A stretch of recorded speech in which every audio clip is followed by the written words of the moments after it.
Price the Lord. കർത്താവിൻ്റെ പരിശുദ്ധമായ നാമത്തിന് നന്ദിയോട് സ്തോത്രം. അനുഗ്രഹിക്കപ്പെട്ടതായ നല്ല സമയത്തിനായിട്ട് ദൈവത്തെ തീയതിയുമായി സ്തുതിക്കുന്നു.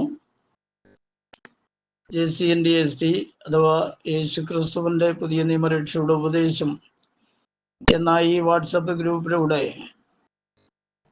നിത്യജീവമൊഴികൾ എന്ന വിശുദ്ധ വചന പരമ്പരയിൽ വീണ്ടും ഒരു പ്രാവശ്യവും കൂടെ കടന്നു വരുവാനും കർത്താവിൻ്റെ മാറ്റമില്ലാത്ത വചനത്തിൽ നിന്നും ചില വസ്തുതകൾ സംസാരിപ്പാൻ തക്കവണ്ണം സ്വർഗത്തിലെ ദൈവം എളിയവന് ഒരവസരം കൂടെ ദാനമായി നൽകിയ ഒരുവനാകുന്ന കർത്താവിൻ്റെ കരുണയും കൃപയും ഓർത്ത് ദൈവത്തെ തീയതിയുമായി സ്തുതിക്കുന്നു. കഴിഞ്ഞ ഏതാനും എപ്പിസോഡുകളിലായിട്ട് യേശു ക്രിസ്തുവിൻ്റെ മനുഷ്യത്വം എന്ന വിഷയം നാം ചിന്തിച്ചു കൊണ്ടിരിക്കുകയായിരുന്നു. എന്നാൽ നിർഭാഗ്യവശാൽ ഈ കഴിഞ്ഞ 2 ആഴ്ചകൾ ഇളയവന് വചനവുമായി കടന്നു വരുവാൻ കഴിഞ്ഞില്ല. ചില സാങ്കേതിക കാരണങ്ങൾ ഉണ്ടായിരുന്നു. എന്നാൽ ഇന്ന് ഈ വൈകിയ സമയത്ത് തിരുവചനത്തിൽ നിന്നും ചില കാര്യങ്ങൾ നിങ്ങളെ ഓർമ്മപ്പെടുത്തുവാനായിട്ട് താല്പര്യപ്പെടുകയാണ്. യേശു ക്രിസ്തുവിൻ്റെ മനുഷ്യത്വം എന്ന വിഷയത്തിൻ്റെ 17ാമത് ഭാഗമാണ് സംസാരിക്കുവാൻ താല്പര്യപ്പെടുന്നത്. കർത്താവ് എല്ലാവരെയും ധാരാളമായി അനുഗ്രഹിക്കട്ടെ. ഈ ഗ്രൂപ്പിൻ്റെ അഡ്മിന്മാരായിരിക്കുന്ന ബഹുമാന്യ കർത്താവിൻ്റെ ദാസന്മാര്, തിരുവചനം ഈ ഗ്രൂപ്പിലൂടെ സംസാരിച്ചു കൊണ്ടിരിക്കുന്ന ബഹുമാന്യരായ കർത്താവിൻ്റെ ദാസന്മാർ, സകല സംഘാടകരെയും കർത്താവ് ധാരാളമായി അനുഗ്രഹിക്കട്ടെ എന്ന് പ്രാർത്ഥിക്കുകയും കർത്താവിൻ്റെ നാമത്തിലുള്ള എൻ്റെ സ്നേഹവും വന്ദനവും പ്രാരംഭമായിട്ട് എല്ലാവരെയും അറിയിക്കുന്നു. ദൈവം എവരെയും ധാരാളമായി അനുഗ്രഹിക്കുമാറാകട്ടെ. യേശു ക്രിസ്തുവിൻ്റെ മനുഷ്യത്വം എന്ന വിഷയം കഴിഞ്ഞ 16 എപ്പിസോഡുകളിൽ സംസാരിക്കുവാൻ കഴിഞ്ഞു. യേശു ക്രിസ്തുവിൻ്റെ ദൈവത്വം എന്ന വിഷയവും അവൻ്റെ മനുഷ്യത്വം എന്ന വിഷയവും വളരെ പ്രാധാന്യമുള്ള വിഷയങ്ങളാണ് എന്ന് നാം പല പ്രാവശ്യം ചിന്തിക്കുവാനിടയായി തീർന്നിട്ടുണ്ടല്ലോ. സത്യദൈവം ശരീരത്തിൽ വെളിപ്പെട്ട് വന്നവനാണ് കർത്താവായ യേശു ക്രിസ്തു എന്ന് വിശ്വസിക്കുവാൻ അനേകർക്കും കഴിയുന്നില്ല എന്നുള്ളത് വസ്തുതയാണ്. പലരും അതിനെ മറ്റ് നിലകളിലൊക്കെ പഠിപ്പിക്കുന്നതായിട്ട് നമുക്ക് കാണുവാൻ കഴിയുന്നുണ്ട്. സ്തോത്രം. എന്നാൽ വസ്തുത എന്താണെന്ന് തിരിച്ചറിയുക എന്നുള്ളതാണ് നമ്മെ സംബന്ധിച്ചിടത്തോളം ഏറ്റവും അത്യന്താപേക്ഷിതമായിട്ടുള്ളത്.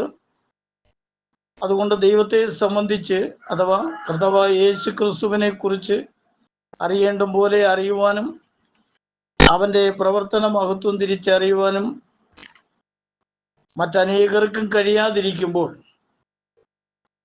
നാം അതിൻ്റെ വസ്തുതകൾ മനസ്സിലാക്കുക എന്നുള്ളത് വളരെ പ്രാധാന്യമുള്ള കാര്യമാണ്.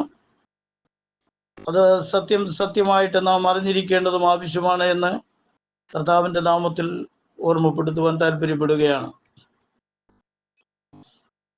സത്യദൈവത്തെയും അവൻ്റെ മഹത്വത്തെയും തിരിച്ചറിയുവാൻ കഴിയുന്നില്ല എങ്കിൽ ദൈവരാജ്യത്തിൽ ചെന്നു ചേരുവാൻ പലർക്കും കഴിയാതെ പോകും എന്നുള്ളത് വസ്തുതയാണ്. അതുകൊണ്ട് ഈ അന്ത്യകാലത്ത് കർത്താവിൻ്റെ രാജ്യത്തിൽ എത്തിച്ചേരുക എന്നുള്ളതാണ് ഓരോ ദൈവവിശ്വാസിയുടെയും ലക്ഷ്യം. അതിൻ്റെ ശരിയായിട്ടുള്ള ലക്ഷ്യത്തിൽ എത്തിച്ചേരുവാൻ നാം ഓരോരുത്തരും ആത്മാർത്ഥമായി പരിശ്രമിക്കുകയും ദൈവവചനത്തിൻ്റെ വസ്തുതകളെ തിരിച്ചറിയുകയും ചെയ്യണമെന്ന് കർത്താവിൻ്റെ നാമത്തിൽ ഓർമ്മപ്പെടുത്തുവാൻ താല്പര്യപ്പെടുകയാണ്. യേശുക്രിസ്തുവിൻ്റെ മനുഷ്യത്വം എന്ന വിഷയത്തിൽ താൻ വഹിച്ച അനേക പദവികളെക്കുറിച്ച് നമുക്ക് മനസ്സിലാക്കുവാനായിട്ട് കഴിഞ്ഞിട്ടുണ്ട്. ഇനി മറ്റൊരു പദവിയെക്കുറിച്ച് നമുക്ക് പരിശോധിക്കുവാനായിട്ട് താല്പര്യപ്പെടുകയാണ്. സ്തോത്രം. യോഹന്നാന്റെ സുവിശേഷം 14-ാം അധ്യായത്തിന്റെ 14 മുതൽ 16 വരെയുള്ളതായ വേദഭാഗങ്ങൾ വായിക്കുമ്പോൾ, നിങ്ങൾ എൻ്റെ നാമത്തിൽ എന്നോട് അപേക്ഷിക്കുന്നതൊക്കെയും ഞാൻ ചെയ്തു തരും. നിങ്ങൾ എന്നെ സ്നേഹിക്കുന്നു എങ്കിൽ എൻ്റെ കൽപ്പനകളെ കാത്തുകൊള്ളും. എന്നാൽ ഞാൻ പിതാവിനോട് ചോദിക്കും, അവൻ സത്യത്തിൻ്റെ ആത്മാവ് എന്ന മറ്റൊരു കാര്യസ്ഥനെ എന്നേക്കും നിങ്ങളോട് കൂടെ ഇരിക്കേണ്ടതിന് നിങ്ങൾക്ക് തരും എന്ന് കർത്താവ് ഇവിടെ പറയുന്നതായിട്ടാണ് നമുക്ക് കാണുവാൻ കഴിയുന്നത്. കർത്താവ് പറയുന്നത്, നിങ്ങൾ എൻ്റെ നാമത്തിൽ എന്നോട് അപേക്ഷിക്കുന്നതൊക്കെ ഞാൻ ചെയ്തു തരും എന്ന് അതിൻ്റെ 14-ാമത്തെ ഭാഗത്തിൽ നമുക്ക് കാണുവാൻ കഴിയുന്നു. അതിൻ്റെ 15-ാമത്തെ ഭാഗം, നിങ്ങൾ എന്നെ സ്നേഹിക്കുന്നു എങ്കിൽ എൻ്റെ കൽപ്പനകളെ കാത്തുകൊള്ളും എന്ന് അതിൻ്റെ 15-ാമത്തെ വാക്യഭാഗത്തിൽ കാണുന്നു. 16-ാമത്തെ വാക്യഭാഗത്തിൽ ഇങ്ങനെയാണ് രേഖപ്പെടുത്തിയിരിക്കുന്നത്, എന്നാൽ ഞാൻ പിതാവിനോട് ചോദിക്കും, അവൻ സത്യത്തിൻ്റെ ആത്മാവ് എന്ന മറ്റൊരു കാര്യസ്ഥനെ എന്നേക്കും നിങ്ങളോട് കൂടെ ഇരിക്കേണ്ടതിന് നിങ്ങൾക്ക് തരും എന്ന് കർത്താവ് പറയുവാനിടയായിത്തീർന്നു. ഞാൻ പിതാവിനോട് ചോദിക്കും, അവൻ സത്യത്തിൻ്റെ ആത്മാവ് എന്ന മറ്റൊരു കാര്യസ്ഥനെ എന്നേക്കും നിങ്ങളോട് കൂടെ ഇരിക്കേണ്ടതിന് നിങ്ങൾക്ക് തരും എന്നവിടെ രേഖപ്പെടുത്തിയിരിക്കുമ്പോൾ, ഞാൻ പിതാവിനോട് ചോദിക്കും എന്ന ആ പദത്തിലെ തെറ്റിദ്ധാരണകൾക്ക് ഇടയുണ്ട്. എന്നാൽ കർത്താവായ യേശു ക്രിസ്തു തൻ്റെ മനുഷ്യത്വത്തിൽ നിന്നുകൊണ്ട് തൻ്റെ പിതൃത്വത്തെ സംബന്ധിച്ച് സംസാരിക്കുന്നതായിട്ടാണ് നമുക്ക് വളരെ വ്യക്തമായിട്ടും മനസ്സിലാക്കുവാൻ കഴിയുന്നത്. ഞാൻ എൻ്റെ പിതാവിനോട് ചോദിക്കുകയും അവൻ സത്യത്തിൻ്റെ ആത്മാവ് എന്ന മറ്റൊരു കാര്യസ്ഥനെ എന്നേക്കും നിങ്ങളോട് കൂടെ ഇരിക്കേണ്ടതിന് നിങ്ങൾക്ക് തരും എന്ന് കർത്താവ് പറയുവാനിടയായി തീർന്നു. അപ്പോൾ സത്യത്തിൻ്റെ ആത്മാവ് എന്ന കാര്യസ്ഥൻ എന്നേക്കും നിങ്ങളോട് കൂടെ ഇരിക്കും, അത് നിങ്ങളോട് കൂടെ ഇരിക്കേണ്ടതിന് വേണ്ടി നിങ്ങൾക്ക് തരും എന്ന് കർത്താവ് പറയുവാനിടയായി തീർന്നു. സ്തോത്രം. മത്തായി സുവിശേഷത്തിൽ നമ്മൾ വായിക്കുമ്പോൾ അതിൻ്റെ 28-ാമത്തെ അധ്യായത്തിൽ കർത്താവ് പറഞ്ഞിരിക്കുന്നത്, സ്തോത്രം, നിങ്ങൾ പുറപ്പെട്ട് പിതാവിൻ്റെയും പുത്രൻ്റെയും പരിശുദ്ധാത്മാവിൻ്റെയും നാമത്തിൽ സ്നാനം കഴിപ്പിച്ചു. ഞാൻ നിങ്ങളോട് ഉപദേശിച്ചതൊക്കെയും പ്രമാണിപ്പാൻ തക്കവണ്ണം, ഞാൻ നിങ്ങളോട് കൽപ്പിച്ചതൊക്കെയും പ്രമാണിപ്പാൻ തക്കവണ്ണം ഉപദേശിച്ചും കൊണ്ട് സകല ജാതികളെയും ശിഷ്യരാക്കിക്കൊള്ളുവീൻ. ഞാനോ ലോക അവസാനത്തോളം നിങ്ങളോടുകൂടെ ഇരിക്കും എന്ന് പറയുവാനിടയായി തീർന്നു. കർത്താവാണ് ലോകത്തിൻ്റെ അവസാനം വരെയും തൻ്റെ മക്കളോടുകൂടെ ഇരിക്കുന്നത് എന്ന് കർത്താവ് പറയുവാനിടയായി തീർന്നു. ഇവിടെ കർത്താവ് പറഞ്ഞിരിക്കുന്നതായിട്ട് നമുക്ക് കാണുവാൻ കഴിയുന്നത്, പരിശുദ്ധാത്മാവ് എന്ന മറ്റൊരു കാര്യസ്ഥനെ എന്നേക്കും നിങ്ങളോടുകൂടെ ഇരിക്കേണ്ടതിന് നിങ്ങൾക്ക് തരും എന്നാണ്. സത്യത്തിൻ്റെ ആത്മാവ് എന്ന കാര്യസ്ഥൻ എന്നേക്കും തൻ്റെ മക്കളോടുകൂടെ ഇരിക്കേണ്ടതിന് അവർക്ക് നൽകുമെന്നുള്ളത് കർത്താവ് പറയുവാനിടയായി തീർന്നു. സ്തോത്രം. അപ്പോൾ പരിശുദ്ധാത്മാവെന്ന് പറയുന്നതും മറ്റൊരു കാര്യസ്ഥൻ എന്ന് പറയുന്നതും കർത്താവായ യേശു ക്രിസ്തു എന്നേക്കും നിങ്ങളോടുകൂടെ ലോകാവസാനത്തോളം ഇരിക്കും എന്ന് പറയുന്നതും വ്യത്യസ്തമായ ആത്മാക്കളോ വ്യത്യസ്തമായ വ്യക്തികളോ അല്ല എന്ന കാര്യം നാം വളരെ വ്യക്തമായിട്ടും മനസ്സിലാക്കിയിരിക്കേണ്ടത് ആവശ്യമാണ്. കർത്താവ് തന്നെയാണ് ഈ പ്രവൃത്തികളെല്ലാം തന്നെ ചെയ്യുവാനിടയായി തീരുന്നത്. ഏക സത്യ ദൈവത്തിൻ്റെ വ്യത്യസ്തങ്ങളാകുന്ന ശുശ്രൂഷകളെയാണ് നമുക്ക് ഇതിലൂടെ കാണുവാൻ കഴിയുന്നത്. സ്തോത്രം. അതുകൊണ്ട് വ്യത്യസ്തരായ ഒന്നിലധികം ആളുകൾ ദൈവത്വത്തിലുണ്ട് എന്ന് പഠിപ്പിക്കുന്നവരും പഠിക്കുന്നവരുമായ ആളുകൾ വളരെ ശ്രദ്ധയോടെ ദൈവവചനത്തിന്റെ വസ്തുതകളെ തിരിച്ചറിയണമെന്ന് കർത്താവിന്റെ നാമത്തിൽ ഓർമ്മപ്പെടുത്തുകയാണ്. യോഹന്നാന്റെ 1-ാമത്തെ ലേഖനം 2-ാം അധ്യായത്തിന്റെ 1-ാമത്തെ വാക്യഭാഗത്തിൽ നമ്മൾ വായിക്കുന്നത് ഇങ്ങനെയാണ്: എൻ്റെ കുഞ്ഞുങ്ങളെ, നിങ്ങൾ പാപം ചെയ്യാതിരിപ്പാൻ ഞാൻ ഇത് നിങ്ങൾക്ക് എഴുതുന്നു. ഒരുത്തൻ പാപം ചെയ്തു എങ്കിലോ നീതിമാനായ യേശു ക്രിസ്തു എന്ന കാര്യസ്ഥൻ നമുക്ക് പിതാവിന്റെ അടുക്കലുണ്ട്. സ്തോത്രം. ആദ്യം നമ്മൾ വായിച്ചത് പരിശുദ്ധാത്മാവെന്ന കാര്യസ്ഥൻ എന്നാണ്. ഒന്നിലധികം കാര്യസ്ഥന്മാർ ഉള്ളതായിട്ട് കാണുന്നില്ല. കാര്യസ്ഥൻ എന്ന് പറയുന്നത് ഒരു അഡ്വക്കറ്റ് എന്ന നിലയിലാണ്, ഒരു മധ്യസ്ഥൻ എന്ന നിലയിൽ യേശു ക്രിസ്തുവിനെ നമുക്ക് കാണുവാൻ കഴിയുന്നു. ഇവിടെ പറഞ്ഞിരിക്കുന്നത്, എൻ്റെ കുഞ്ഞുങ്ങളെ, നിങ്ങൾ പാപം ചെയ്യാതിരിക്കാൻ ഞാനിത് നിങ്ങൾക്ക് എഴുതുന്നു. ഒരുത്തൻ പാപം ചെയ്തു എങ്കിലോ നീതിമാനായ യേശു ക്രിസ്തു എന്ന കാര്യസ്ഥൻ നമുക്ക് പിതാവിന്റെ അടുക്കലുണ്ട് എന്ന് നമുക്ക് കാണുവാൻ കഴിയുന്നു. കർത്താവായ യേശു ക്രിസ്തുവിന്റെ മനുഷ്യത്വം ഒരു മധ്യസ്ഥന്റെ റോളാണ് ഇപ്പോൾ വഹിച്ചുകൊണ്ടിരിക്കുന്നത്. അങ്ങനൊരു കാര്യസ്ഥനായിട്ട് കർത്താവ് നമുക്കുള്ളത് കൊണ്ട് നമ്മുടെ ആത്മീയ ജീവിതത്തിൽ നേരിടുന്ന ഏത് പോരായ്മകളെയും ബലഹീനതകളെയും കർത്താവിനോട് ഏറ്റുപറഞ്ഞാൽ മധ്യസ്ഥനായ കർത്താവ് നമുക്ക് വേണ്ടി പിതാവിനോട് സംസാരിച്ചത് സ്തോത്രം നമുക്ക് വേണ്ടി മധ്യസ്ഥത വഹിക്കുകയും നമ്മെ പാപത്തിന്റെ മാർഗങ്ങളിൽ നിന്ന് മോചിപ്പിക്കുകയും ചെയ്യുമെന്ന് കർത്താവിന്റെ വചനം വളരെ വ്യക്തമായിട്ട് നമ്മെ പഠിപ്പിക്കുകയാണ്. പ്രവാചകനായ യെശയ്യാവ് കർത്താവിനെ കുറിച്ച് പറഞ്ഞിരിക്കുന്നതായ ഒരു ഭാഗം, യെശയ്യാവിന്റെ പുസ്തകം 9-ാം അധ്യായത്തിന്റെ 6-ാമത്തെ വാക്യഭാഗം നമുക്കെല്ലാവർക്കും വളരെ സുപരിചിതമായിട്ടുള്ള ഒരു വേദഭാഗമാണ്. നമുക്കൊരു ശിശു ജനിച്ചിരിക്കുന്നു, നമുക്കൊരു മകൻ നൽകപ്പെട്ടിരിക്കുന്നു, ആധിപത്യം അവന്റെ തോളിലിരിക്കും. അവൻ അത്ഭുത മന്ത്രി, വീരനാം ദൈവം, നിത്യപിതാവ്, സമാധാനത്തിന്റെ പ്രഭു എന്ന് പേർ വിളിക്കപ്പെടും. ഇവിടെ പ്രവാചകനായ യെശയ്യാവ് യേശു ക്രിസ്തു മനുഷ്യനായി ഭൂമിയിൽ വെളിപ്പെട്ടു വരുന്നതിന് 700-ലധികം വർഷങ്ങൾക്ക് മുൻപ് പ്രവചിച്ച ഒരു പ്രവചന ഭാഗമാണ് നമുക്കിവിടെ കാണുവാൻ കഴിഞ്ഞത്. സ്തോത്രം. അവിടെ രേഖപ്പെടുത്തിയിരിക്കുന്ന ഒരു വസ്തുത, നമുക്കൊരു ശിശു ജനിച്ചിരിക്കുന്നു.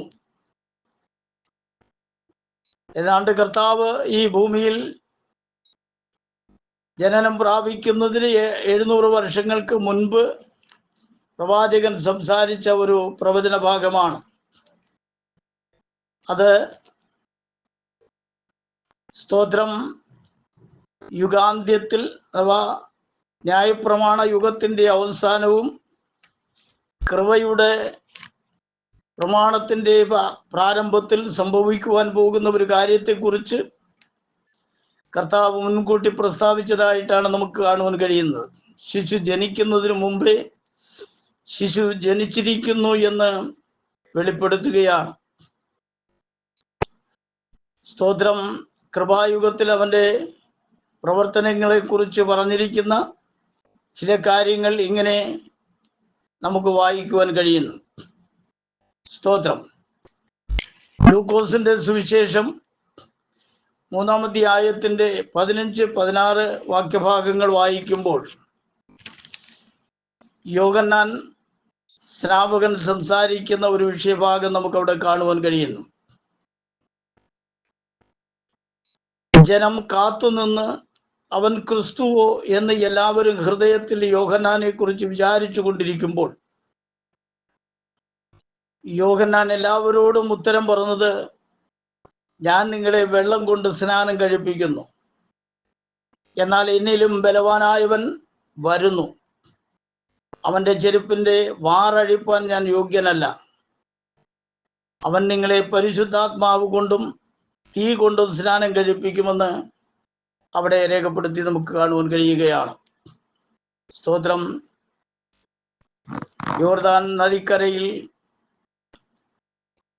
യോഹന്നാൻ സ്നാപകന്റെ പ്രസംഗം കേൾക്കുവാനായിട്ട് കടന്നു വന്നതായ വ്യക്തി ജീവിതങ്ങൾ യോഹന്നാനെ സംബന്ധിച്ചുള്ള ഒരു സംശയം പ്രകടിപ്പിക്കുന്നതായിട്ടാണ് നമുക്കിവിടെ കാണുവാൻ കഴിയുന്നത്.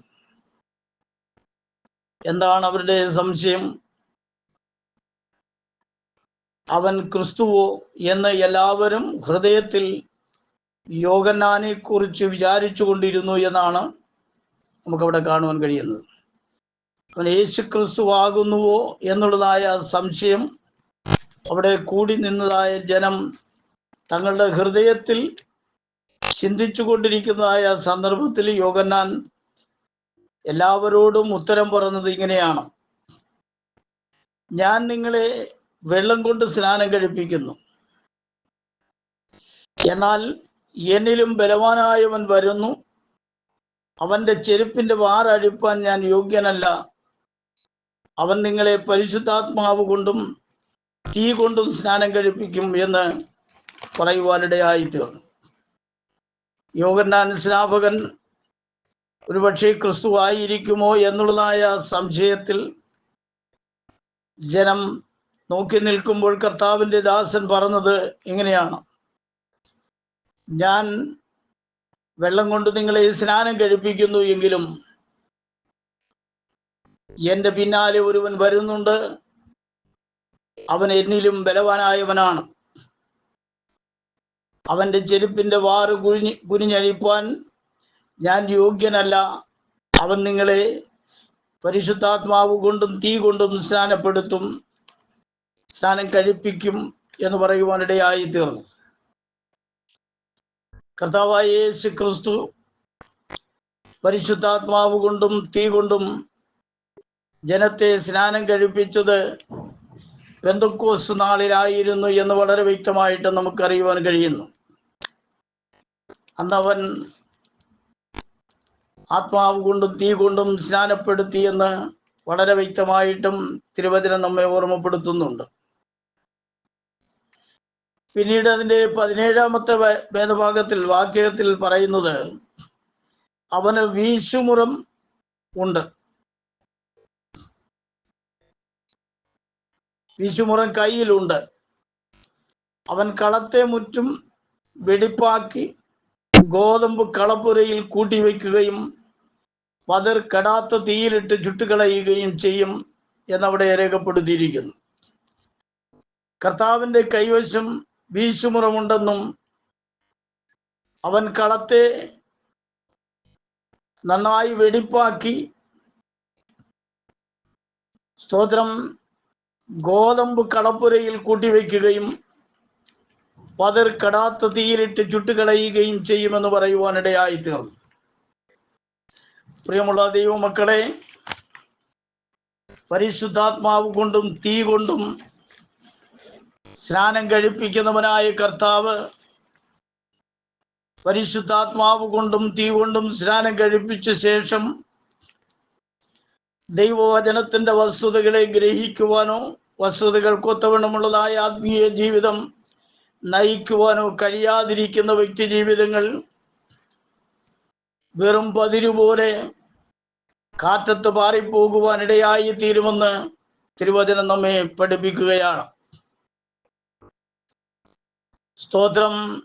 അനേകരും കളത്തിൽ നിൽക്കുന്നവരാണ്. എന്നാൽ കളത്തിൽ നിൽക്കുന്നവരുടെ കൂട്ടത്തിൽ ഗോതമ്പും പതിരുമുണ്ട് എന്ന കാര്യം മനസ്സിലാക്കിക്കൊള്ളേണ്ടത് ആവശ്യമാണ്. ഈ കാലങ്ങളിലൊക്കെ സോഷ്യൽ മീഡിയയിലും മറ്റും പ്രചരിച്ചു കൊണ്ടിരിക്കുന്നതായ ആത്മീയ വിഷയങ്ങളെ കുറിച്ച് നമ്മൾ പഠിക്കുമ്പോൾ അനേക പ്രിയപ്പെട്ടവർ വ്യാജ പ്രവർത്തനങ്ങളിലൂടെ ധനസമ്പാദനത്തിന് വേണ്ടി കോടികൾ കീശയിലാക്കുവാൻ പല നിലകളിലുള്ളതായ വ്യാജ തന്ത്രങ്ങൾ ഉപയോഗിക്കുന്നതായിട്ട് നമുക്ക് കാണുവാൻ കഴിയുന്നു. സ്വയം ഞാൻ ഇന്നരാണ്, അല്ലെങ്കിൽ സ്തോത്രം ഞാൻ അപ്പോസ്തലനാണ്, പ്രവാചകനാണ്, എനിക്ക് രോഗശാന്തികളുടെ ശുശ്രൂഷയുണ്ട്, ഭൂതങ്ങളെ പുറത്തു വെക്കുവാൻ എനിക്ക് കഴിയും, അതിനുള്ള അധികാരമുണ്ട്. ഇങ്ങനെ വിവിധ നിലകളിലുള്ളതായ വിഷയങ്ങൾ പ്രചരിപ്പിച്ചുകൊണ്ട് ജനത്തെ വഞ്ചിക്കുന്ന വഞ്ചകന്മാരായി അനേകായിരങ്ങൾ ഈ കാലങ്ങളിൽ സ്തോത്രം ലോകത്തിൻ്റെ പല ഭാഗങ്ങളിലായിട്ട് എഴുന്നേറ്റ് പ്രവർത്തിച്ചു കൊണ്ടിരിക്കുന്നതായിട്ട് നമുക്ക് കാണുവാൻ കഴിയുന്നു. സ്തോത്രം. തീർച്ചയായിട്ടും അതിൻ്റെ കാരണം എന്താണെന്നറിയാമോ? സകലതും കളത്തിൽ കിടക്കുന്നതാണ്. എന്നാൽ ഈ കളത്തിൽ കിടക്കുന്നത് തന്നെ പതിരും ഗോതമ്പും വെവ്വേറെയായിട്ട് കിടക്കുകയാണ്.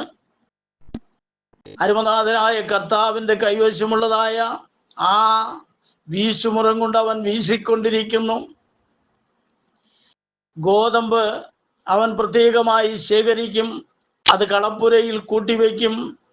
എന്നാൽ ദൈവാത്മാവിൻ്റെ പ്രവർത്തനം ഇല്ലാതെ വ്യാജന്മാരായി പ്രവർത്തിച്ചു കൊണ്ടിരിക്കുന്നതായ പതിരിനെ അവൻ തൂത്തുവാരി തീയിലിട്ട് ചുട്ടുകളയുന്നതായ ഒരു സമയം ഇതാ ഏറ്റവും നമ്മോട് സമീപമായിരിക്കുന്നു എന്ന വസ്തുത ഓരോ വ്യക്തി ജീവിതങ്ങളും മനസ്സിലാക്കിയിരിക്കേണ്ടത് ആവശ്യമാണ് എന്ന് ഈ വൈകിയ സമയത്ത് ഓർമ്മപ്പെടുത്തുവാൻ താല്പര്യപ്പെടുകയാണ്. ഇന്നത്തെ പ്രവർത്തനത്തിൻ്റെ നിലപാടുകളെ ഒന്നും വിശദീകരിക്കുവാനായിട്ട് ഞാൻ താല്പര്യപ്പെടുന്നില്ല. സ്തോത്രം. ബഹുഭൂരിപക്ഷം ആളുകളും സ്തോത്രം ലോകത്തിൻ്റെ പിന്നാലെ കടന്നു പോകുന്നു, പാപത്തിൻ്റെ പിന്നാലെ കടന്നു പോകുന്നു, ധനത്തിൻ്റെ പിന്നാലെ കടന്നു പോകുന്നു. സത്യത്തിന് വേണ്ടി നിലകൊള്ളുവാൻ അനേകർക്കും കഴിയുന്നില്ല എന്നുള്ളത് വസ്തുതയാണ്. സത്യത്തിന് വേണ്ടി നിലനിൽക്കുന്നതായ പ്രിയപ്പെട്ടവർ സ്തോത്രം ഏത് സാഹചര്യത്തിലൂടെ യാഗം സഹിച്ച് കർത്താവിൻ്റെ നാമത്തിന് വേണ്ടി പ്രവർത്തിക്കുന്നു, അവരെ അരുമനാഥനായ കർത്താവ് തന്നോടുകൂടെ ചേർക്കുകയും അവൻ അത് കളപ്പുരയിൽ ശേഖരിക്കുകയും ചെയ്യുമെന്നാണ് ദൈവവചനത്തിലൂടെ കാണുവാൻ കഴിയുന്നത്. എന്നാൽ വ്യാജമായ പ്രവർത്തനങ്ങൾ കഴിച്ചുകൂട്ടുന്നതായ ഈ ലോകത്തിൻ്റെ താൽക്കാലികമായിട്ടുള്ള നേട്ടങ്ങൾക്ക് വേണ്ടി പ്രവർത്തിക്കുന്നതായ പ്രവർത്തനങ്ങളൊക്കെ നശിച്ചു പോകുവാനിടയായി തീരും. വീശുമുറം കൊണ്ട് അവൻ വീശുമ്പോൾ അത് പതിരായി നാലു ചുറ്റിലും പാറിപ്പോകുവാനിടയായി തീരും. അവ ചേർത്ത് തീയിലിട്ട് ചുട്ടുകളയുമെന്നാണ് ദൈവവചനത്തിലൂടെ നമുക്ക് കാണുവാൻ കഴിയുന്നത്. അതുകൊണ്ട് സ്തോത്രം, കർത്താവിൻ്റെ ദാസൻ പറഞ്ഞത്, എൻ്റെ പിന്നാലെ വരുന്നവൻ എന്നേക്കാൾ ബലവാനാണ്, അവൻ്റെ ചെരുപ്പിൻ്റെ വാരഴിപ്പാൻ ഞാൻ യോഗ്യനല്ല. അവൻ നിങ്ങളെ പരിശുദ്ധാത്മാവ് കൊണ്ടും തീ കൊണ്ടും സ്നാനപ്പെടുത്തുവാനിടയായിത്തീരും. പരിശുദ്ധാത്മാവിനാൽ ശക്തിയോടെ ശുദ്ധീകരണത്തോടെ കർത്താവിൻ്റെ നാമത്തിൻ്റെ മഹത്വത്തിനായി ജീവിക്കുവാനും പ്രവർത്തിക്കുവാനും കഴിയുന്നവരെ അവൻ കളപ്പുരയിൽ കൂട്ടും, ചേർക്കും. സ്തോത്രം. അല്ലാത്തതിനെ അവൻ തീയിലിട്ട് ചുട്ടുകളയുമെന്ന് ദൈവവചനത്തിലൂടെ കാണുവാൻ കഴിയുകയാണ്. സ്തോത്രം. കർത്താവിൻ്റെ മനുഷ്യത്വം എന്ന വിഷയത്തെക്കുറിച്ചാണല്ലോ സംസാരിച്ചു കൊണ്ടിരിക്കുന്നത്. സ്തോത്രം. മറ്റ് ചില കാര്യങ്ങളും കൂടെ അതിലൂടെ ചിന്തിക്കുവാനായിട്ട് താല്പര്യപ്പെടുകയാണ്. അവൻ്റെ സ്തോത്രം മധ്യസ്ഥൻ അല്ലെങ്കിൽ കാര്യസ്ഥൻ എന്ന നിലയിൽ സ്തോത്രം കർത്താവിൻ്റെ പ്രവർത്തനത്തെ സംബന്ധിച്ച് നമുക്ക് മനസ്സിലാക്കുവാൻ കഴിയുന്നതാണ്. അപ്പോസ്തല പ്രവൃത്തി 16-ാം അധ്യായത്തിൻ്റെ 6-7 വാക്യഭാഗങ്ങൾ വായിക്കുമ്പോൾ അവിടെ രേഖപ്പെടുത്തിയിരിക്കുന്നത് ഇങ്ങനെയാണ്: അവർ ആസ്യയിൽ വചനം പ്രസംഗിക്കരുതെന്ന് പരിശുദ്ധാത്മാവ് വിലക്കുകയാൽ ഫ്രുഗ്യയിലും ഗലാത്യ പ്രദേശത്തിലും കൂടി സഞ്ചരിച്ച് മൂസിയിലെത്തി ബിഥുന്യയ്ക്ക് പോകുവാൻ ഭാവിച്ചു, അല്ലെങ്കിൽ ശ്രമിച്ചു എന്നവിടെ കാണുവാൻ കഴിയുന്നു. യേശുവിൻ്റെ ആത്മാവ് അവരെ സമ്മതിച്ചില്ല എന്ന് നമുക്ക് കാണുവാൻ കഴിയുന്നു. കർത്താവിൻ്റെ ആത്മാവ് ആണ് മധ്യസ്ഥൻ അല്ലെങ്കിൽ കാര്യസ്ഥൻ എന്ന് മുൻപുള്ള വാക്യങ്ങളിൽ നമുക്ക് വായിക്കുവാൻ കഴിയും. ഇവിടെ ദൈവത്തിൻ്റെ പരിശുദ്ധാത്മാവ് ഒരു കാര്യത്തിൽ കർത്താവിൻ്റെ ദാസന്മാർ ആസിയിൽ വചനം പ്രസംഗിക്കരുതെന്ന് വിലക്കുവാനിടയായി തീർന്നു. ദൈവത്തിൻ്റെ പരിശുദ്ധാത്മാവ് അവരെ വിലക്കി കഴിഞ്ഞപ്പോൾ അവർ അവിടെ നിന്നും ഫ്രുഗ്യയിലും ഗലാത്യ പ്രദേശത്തിലും കൂടി സഞ്ചരിച്ച് മൂസിയിലെത്തിയെന്നാണ് നമുക്കവിടെ കാണുവാൻ കഴിയുന്നത്. അതിനുശേഷം അവർ ബിഥുന്യയ്ക്ക് പോകുവാൻ ശ്രമിച്ചു എന്ന് അവിടെ രേഖപ്പെടുത്തിയിരിക്കുന്നു. പിന്നീട് നമ്മളവിടെ വായിക്കുന്നത് യേശുവിൻ്റെ ആത്മാവോ അവരെ സമ്മതിച്ചില്ല എന്ന് കാണുവാൻ കഴിയുന്നു. ആദ്യം വചനം പ്രസംഗിക്കരുതെന്ന് പറഞ്ഞത് പരിശുദ്ധാത്മാവാണ്. ഇവരുടെ യാത്രയെ തടസ്സപ്പെടുത്തിയിരിക്കുന്നത് യേശുവിൻ്റെ ആത്മാവാണ്. ഇങ്ങനെ രണ്ട് ആത്മാക്കൾ തിരുവചനത്തിന്റെ അടിസ്ഥാനത്തിൽ ഉള്ളതായിട്ട് നമുക്ക് മനസ്സിലാക്കുവാൻ കഴിയുന്നു. ആത്മാവ് ഒന്നേ ഉള്ളൂ എന്ന് എഫേസ്യ ലേഖനത്തിലും കൊരിന്ത്യ ലേഖനത്തിലും നമുക്ക് പഠിക്കുവാൻ കഴിയുന്നു. സ്തോത്രം. അപ്പോൾ ഒരേ ആത്മാവെന്ന് പറയുന്ന ആ ആത്മാവ് പരിശുദ്ധാത്മാവാണ്. അതേ ആത്മാവ് തന്നെയാണ് യേശുവിൻ്റെ ആത്മാവ് എന്നിവിടെ വളരെ സ്പഷ്ടമായിട്ട് നമുക്ക് മനസ്സിലാക്കുവാൻ കഴിയുകയാണ്. രണ്ടാത്മാക്കളില്ല, ഒരാത്മാവേ ഉള്ളൂ. അത് സ്തോത്രം ദൈവത്തിൻ്റെ ആത്മാവാണ്, ക്രിസ്തുവിൻ്റെ ആത്മാവാണ്, പരിശുദ്ധാത്മാവാണ്. ഒന്നിലധികം ആത്മാക്കളല്ല, ഒരേ ഒരു ആത്മാവ് തന്നെ. റോമാലേഖനം 8-ാം അധ്യായത്തിന്റെ 9-ാമത്തെ വാക്യഭാഗത്തിൽ നാം ഇങ്ങനെ വായിക്കുന്നു: നിങ്ങളോ ദൈവത്തിൻ്റെ ആത്മാവ് നിങ്ങളിൽ വസിക്കുന്നു എന്ന് വരികിൽ ജഡ സ്വഭാവമുള്ളവരല്ല, ആത്മസ്വഭാവമുള്ളവരത്രേ. ക്രിസ്തുവിൻ്റെ ആത്മാവില്ലാത്തവൻ അവൻ ഉള്ളവനല്ല എന്നവിടെ കാണുവാൻ കഴിയുന്നു. ആദ്യം നമ്മൾ വായിച്ചത് ആസിയിൽ വചനം പ്രസംഗിക്കരുതെന്ന് പരിശുദ്ധാത്മാവ് വിലക്കി. മറ്റു ചില പ്രദേശങ്ങളിൽ കൂടെ കർത്താവിൻ്റെ ദാസന്മാർ സഞ്ചരിച്ച് ബിഥുന്യയ്ക്ക് പോകുവാനായിട്ട് ശ്രമിച്ചു. യേശുവിൻ്റെ ആത്മാവ് അവരെ സമ്മതിച്ചില്ല എന്ന് കാണുവാൻ കഴിയുന്നു. ഇവിടെ നമ്മൾ വായിച്ചത് നിങ്ങളോ ദൈവത്തിൻ്റെ ആത്മാവ് നിങ്ങളിൽ വസിക്കുന്നു എന്ന് വരികിൽ, ഓരോ വിശ്വാസിയിലും വസിക്കുന്നത് ദൈവത്തിൻ്റെ ആത്മാവാണ്. അതേ ആത്മാവ് തന്നെയാണ് പരിശുദ്ധാത്മാവ്. അതേ ആത്മാവ് തന്നെയാണ് യേശുവിൻ്റെ ആത്മാവ്. ആത്മാവ് ഒന്നിലധികമില്ല എന്ന് വളരെ വ്യക്തമായിട്ട് വേദപുസ്തകം നമ്മെ പഠിപ്പിക്കുകയാണ്. ഇവിടെ പറയുന്നു, നിങ്ങളോ ദൈവത്തിൻ്റെ ആത്മാവ് നിങ്ങളിൽ വസിക്കുന്നു എന്ന് വരികിൽ ജഡ സ്വഭാവമുള്ളവരല്ല, ആത്മസ്വഭാവമുള്ളവരത്രേ എന്നവിടെ കാണുവാൻ കഴിയുന്നു. പിന്നീട് വായിക്കുന്നത്, ക്രിസ്തുവിൻ്റെ ആത്മാവില്ലാത്തവൻ അവനുള്ളവനല്ല എന്ന് കാണുവാൻ കഴിയുകയാണ്. പരിശുദ്ധാത്മാവ്, യേശുവിൻ്റെ ആത്മാവ്, ദൈവത്തിൻ്റെ ആത്മാവ്, ക്രിസ്തുവിൻ്റെ ആത്മാവ് എന്നിങ്ങനെ സ്തോത്രം വിവിധ തരത്തിൽ സംസാരിക്കപ്പെട്ടിരിക്കുന്നതായിട്ട് നമുക്ക് കാണുവാൻ കഴിയുന്നു. എന്നാൽ ഇതിലൊന്നിലധികം ആത്മാക്കളില്ല, ഒരേ ഒരു ആത്മാവ് മാത്രമേ ഉള്ളൂ. ആത്മാവ് ദൈവത്തിൻ്റെ ആത്മാവാണ്. അത് തന്നെയാണ് പരിശുദ്ധാത്മാവ്, അത് തന്നെയാണ് ക്രിസ്തുവിൻ്റെ ആത്മാവ്, അത് തന്നെയാണ് യേശുവിൻ്റെ ആത്മാവ് എന്ന് തിരുവചനം വളരെ വ്യക്തമായിട്ട് നമ്മെ പഠിപ്പിക്കുകയാണ്. സ്തോത്രം. തീത്തോസിന്റെ ലേഖനം 3-ാം അധ്യായത്തിന്റെ 6 മുതൽ 8 വരെയുള്ളതായ ഭാഗങ്ങൾ വായിക്കുമ്പോൾ നമുക്ക് അവിടെ കാണുവാൻ കഴിയുന്നത്, നാം അവന്റെ കൃപയാൽ നീതീകരിക്കപ്പെട്ടിട്ട് പ്രത്യാശ പ്രകാരം നിത്യജീവന്റെ അവകാശികളായി തീരേണ്ടതിന് പുനർജനന സ്നാനം കൊണ്ടും നമ്മുടെ രക്ഷിതാവായ യേശുക്രിസ്തു മൂലം നമ്മുടെ മേൽ ധാരാളമായി പകർന്ന പരിശുദ്ധാത്മാവിന്റെ നവീകരണം കൊണ്ട് തന്നെ എന്നവിടെ കാണുവാൻ കഴിയുകയാണ്. സ്തോത്രം. കർത്താവിന്റെ കൃപയാലാണ് നാം നീതീകരിക്കപ്പെടുവാൻ ഇടയായി തീർന്നത്. നാം അവനിലുള്ളതായ പ്രത്യാശ പ്രകാരം നിത്യജീവന്റെ അവകാശികളായി തീർന്നിരിക്കുകയാണ്. അത് നമ്മുടെ പുനർജനന സ്നാനം കൊണ്ടും നമ്മുടെ രക്ഷിതാവായ യേശുക്രിസ്തു മൂലം നമ്മുടെ മേൽ ധാരാളമായി പകർന്ന പരിശുദ്ധാത്മാവിന്റെ പുതുക്കം കൊണ്ടും അഥവാ നവീകരണം കൊണ്ടും തന്നെ എന്ന് നമുക്കവിടെ കാണുവാൻ കഴിയുന്നു.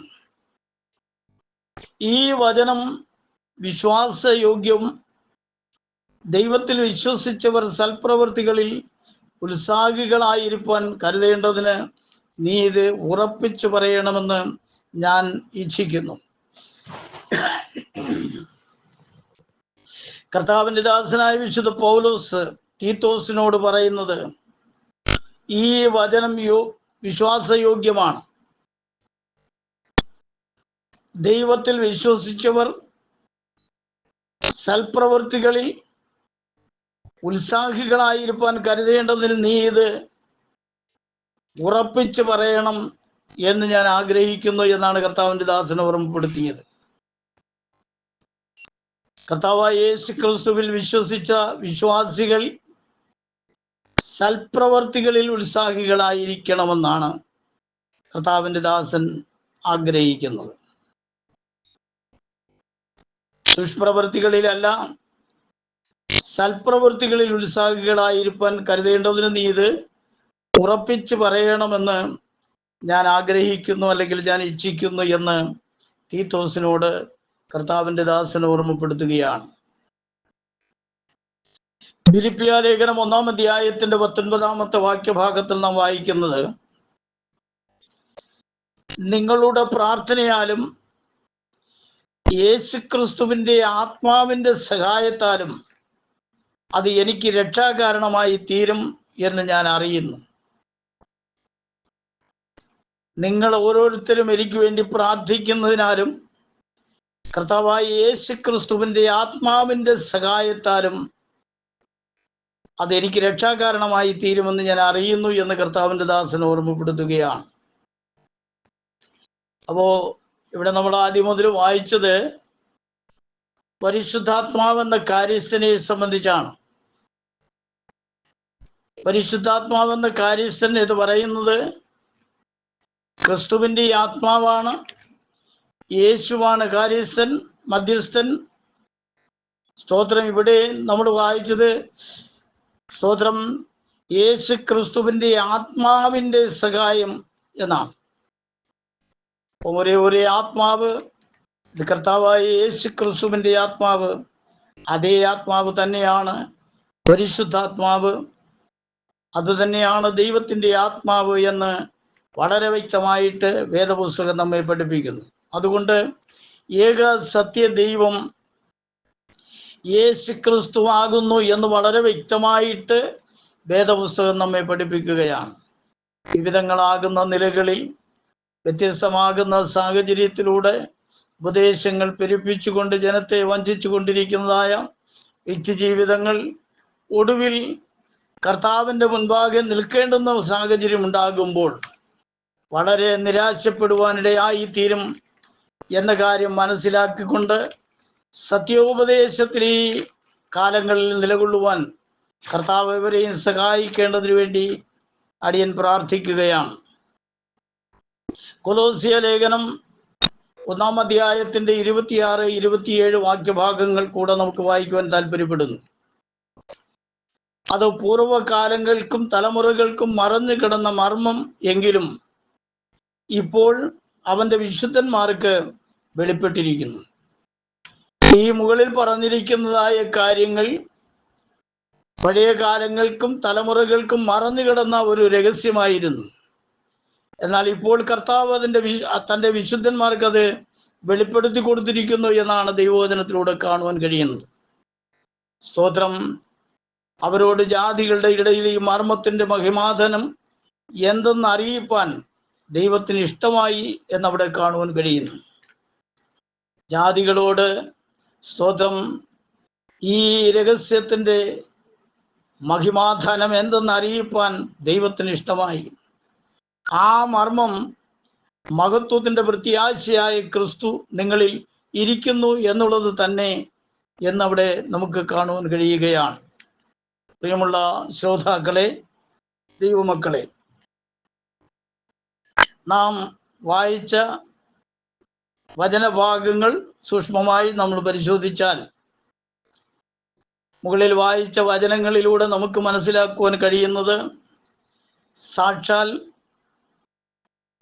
ദൈവവും യേശുക്രിസ്തുവും പരിശുദ്ധാത്മാവും ഒന്ന് തന്നെയാണ് എന്ന് വളരെ വ്യക്തമായിട്ട് നമുക്ക് പഠിക്കുവാനായിട്ട് കഴിയുന്നു. സർവശക്തനായ ദൈവത്തിൻ്റെ വ്യത്യസ്തമായ ശുശ്രൂഷകളാണ് അല്ലെങ്കിൽ വെളിപ്പാടുകളാണ് പിതാവ്, പുത്രൻ, പരിശുദ്ധാത്മാവ് എന്ന ആ നിലയിൽ നമുക്ക് പഠിക്കുവാനായിട്ട് കഴിയുന്നത്. സ്തോത്രം. അതുകൊണ്ട് തെറ്റിപ്പോകാതെ, സ്തോത്രം, വ്യാജ സങ്കല്പങ്ങളിലേക്ക് തിരിയാതെ ദൈവവചനത്തിൻ്റെ വസ്തുതകളെ ഗ്രഹിച്ച് അതിൽ ഉറച്ചു നിന്നുകൊണ്ട് നിത്യരാജ്യത്തിൽ അവകാശികളായി തീരുവാൻ ഓരോ പ്രിയപ്പെട്ടവരും ഒരുങ്ങിക്കൊള്ളുക എന്ന് ഈ വൈകിയ സമയത്ത് കർത്താവിൻ്റെ നാമത്തിൽ ഓർമ്മപ്പെടുത്തുവാൻ താല്പര്യപ്പെടുകയാണ്. മറ്റൊരുത്തനിലും രക്ഷയില്ല. നാം രക്ഷിക്കപ്പെടുവാൻ ആകാശത്തിൻ്റെ കീഴിൽ മനുഷ്യരുടെ ഇടയിൽ നൽകപ്പെട്ട വേറെ ഒരു നാമവുമില്ല. കർത്താവായ യേശു ക്രിസ്തുവിൻ്റെ നാമം മാത്രമാണ് മാനവകുലത്തിൻ്റെ രക്ഷയ്ക്കായിട്ട് ദൈവം വച്ചിരിക്കുന്ന ഒരേ ഒരു നാമം. ആ നാമത്തിൽ വിശ്വസിച്ച് ജീവരക്ഷ പ്രാപിക്കുവാൻ ദൈവം ഏവരെയും ധാരാളമായി അനുഗ്രഹിക്കുമാറാകട്ടെ എന്ന് ആത്മാർത്ഥമായി പ്രാർത്ഥിച്ചുകൊണ്ട് ഞാൻ എൻ്റെ വാക്കുകളെ നിർത്തുന്നു. നമ്മുടെ കർത്താവ് വരാറായി. കർത്താവ് എല്ലാവരെയും അനുഗ്രഹിക്കുമാറാകട്ടെ. നമുക്ക് സ്തോത്രം, നമ്മുടെ കണ്ണുകളെ അടച്ച് നമുക്കൊരു വാക്ക് പ്രാർത്ഥിക്കാം. സ്തോത്രം. ഈ ഗ്രൂപ്പിലൂടെ തിരുവചനം സംസാരിക്കുവാൻ ഇടയവന് അവസരമൊരുക്കി തന്ന ഇതിൻ്റെ സംഘാടകരായിരിക്കുന്ന അഡ്മിന്മാരായിരിക്കുന്ന ബഹുമാന്യ കർത്താവിൻ്റെ ദാസന്മാർക്ക് കർത്താവിൻ്റെ നാമത്തിൽ നന്ദിയും സ്നേഹവും അറിയിക്കുന്നു. വചനം സംസാരിക്കുന്നതായ പ്രിയപ്പെട്ടവരെയും മറ്റെല്ലാവരെയും കർത്താവ് ധാരാളമായി അനുഗ്രഹിക്കട്ടെ. ഇളയവനെ ഇത്രത്തോളം ബലപ്പെടുത്തിയ സർവലമായിരിക്കുന്ന എൻ്റെ കർത്താവിന് സകല മാനവും മഹത്വവും കരയേറ്റിക്കൊണ്ട് ഞാൻ എൻ്റെ വാക്കുകൾ നിർത്തുന്നു. ദൈവം എല്ലാവരെയും അനുഗ്രഹിക്കുമാറാകട്ടെ. നമുക്ക് നമ്മുടെ കണ്ണുകളെ അടയ്ക്കാം, പ്രാർത്ഥിക്കാം. പരിശുദ്ധനായ ഞങ്ങളുടെ ദൈവമേ, സ്വർഗ്ഗ കർത്താവേ, അനുഗ്രഹിക്കപ്പെട്ടതായ നല്ല സമയത്തിനായിട്ട് നിന്നെ സ്തുതിക്കുന്നു. അല്പനിമിഷങ്ങൾ കർത്താവിൻ്റെ മാറ്റമില്ലാത്ത വചനം സംസാരിപ്പാനിടയവനെ നീ സഹായിച്ചത് കൊണ്ട് സ്തോത്രം. കർത്താവെ, നിന്റെ വരവ് ഏറ്റവും അടിയങ്ങളോട് അടുത്തിരിക്കുന്നു എന്ന് അടിയങ്ങൾ അറിയുന്നു. നിന്റെ വരവെങ്കിൽ ആരും കൈവിടപ്പെട്ടു പോകാതിരിക്കേണ്ടതിന് സത്യവചനത്തെ യഥാർത്ഥമായി ഗ്രഹിച്ചുകൊണ്ട് നിത്യരാജ്യത്തിന് അവകാശികളായി തീരുവാൻ യോഗ്യമായ ജീവിത നിലവാരമുള്ളവരായി കാണപ്പെടുവാൻ ഓരോ പ്രിയപ്പെട്ടവരെയും കർത്താവ് ഒരുക്കിക്കൊള്ളുമാറാകണമെന്ന് പ്രാർത്ഥിക്കുന്നു. കർത്താവെ, ഈ ഗ്രൂപ്പിനെ അനുഗ്രഹിക്കണം. ബഹുമാന്യ കർത്താവിൻ്റെ ദാസന്മാരെ അനുഗ്രഹിക്കണം. ദൈവജനത്തെ അനുഗ്രഹിക്കണം. കേൾവിക്കാരായിരിക്കുന്ന എല്ലാ പ്രിയപ്പെട്ടവരെ അനുഗ്രഹിച്ചാണ്ട് പ്രാർത്ഥന പ്രിയൻ കേട്ടതിനായി സ്തുതിക്കുന്നു. ഏഴേന്ദ്രപാദപീഠത്തിൽ സമർപ്പിക്കുന്നു. യേശു ക്രിസ്തുവിൻ്റെ തന്നെയുള്ള നാമത്തിൽ തന്നെ. Amen. Praise the Lord. Hallelujah. Glory. സ്തോത്രം, സ്തോത്രം, സ്തോത്രം, സ്തോത്രം, സ്തോത്രം.